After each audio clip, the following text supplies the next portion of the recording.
The new Fantastic Four is the best of the generally disastrous Fantastic Four films, a low bar perhaps, but it clears it with style.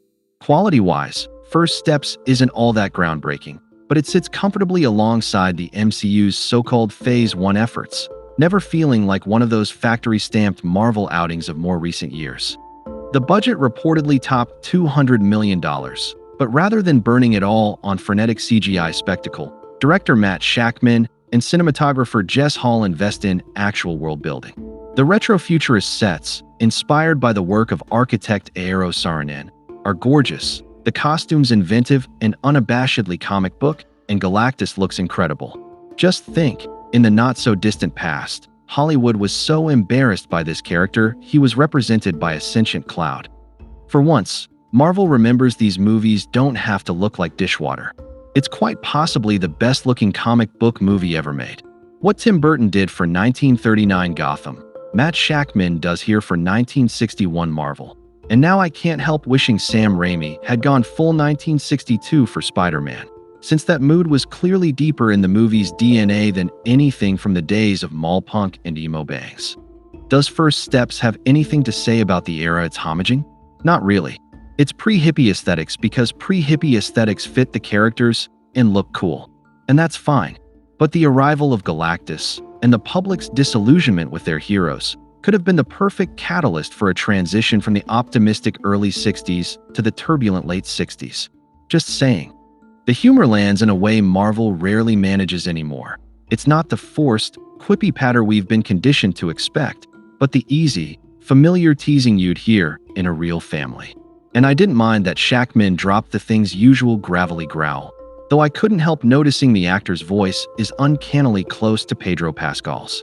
When one of them was speaking off-screen, I honestly couldn't tell who it was. The film walks a tricky line between cartoon exaggeration and believable physics. Reed's stretchy powers are played less for gags and handled more like Spider-Man's webs, something he utilizes to travel quickly when necessary. This balance, playful without being smug, heightened without tipping into absurdity, is one of the movie's strongest qualities. It respects the material while still finding fresh ways to present it. Like this year's Superman, the movie drops us into a reality where superheroes are known and accepted, their origin dispatched in a brisk flashback. Maybe the box office is underperforming because atomic age glamour is just too niche. Just ask Sky Captain and the World of Tomorrow. Or maybe the execs are right, and the normies won't come without another drawn-out origin story to justify all those zany powers. I'd bet money simply on Marvel being a damaged brand at the moment. The 20-somethings who were 8 when Iron Man debuted seemed content to leave Marvel in their childhoods, and average civilians with no investment in this material already lined up for Endgame before the pandemic, a movie that turned out to be a sufficient send-off for the MCU. The Marvel brand is now exhausting quippy humor and homework TV shows that require a Disney Plus subscription. It's not fair to fault this movie for any of those things, but life has a tendency to be ugly and unfair.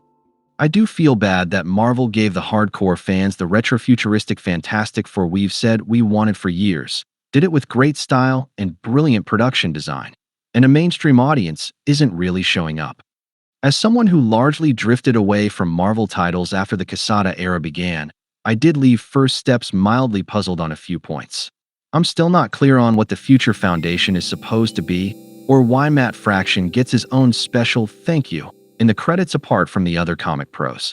Maybe recency bias is impossible to escape, but it is odd to see so much of contemporary Marvel represented in these movies, while the true commercial peak of the comics in the 1980s and early 1990s is almost always ignored. I do have a few gripes.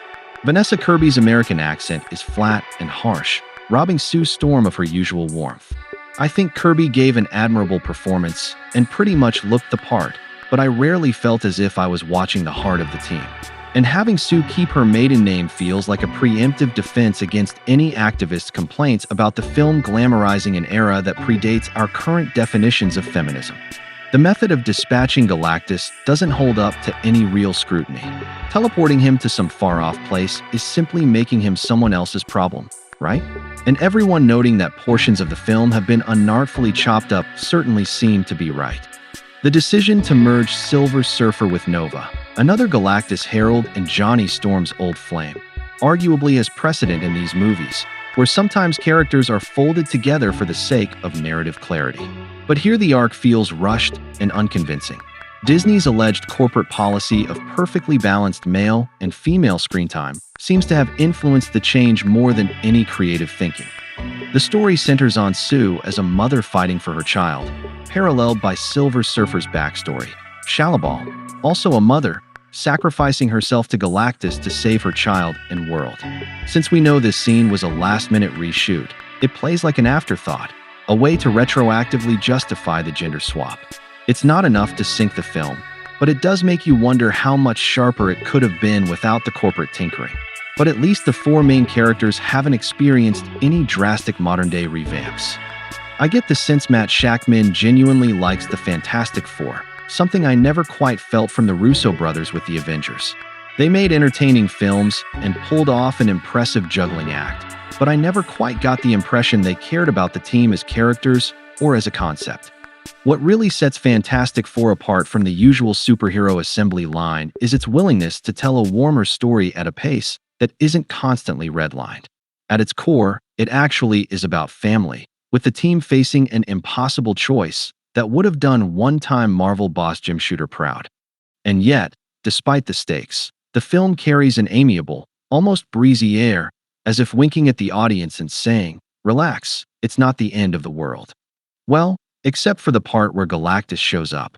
It's superhero cinema that remembers warmth, and pleasing visuals can be just as engaging as spectacle, and that's a rare thing these days.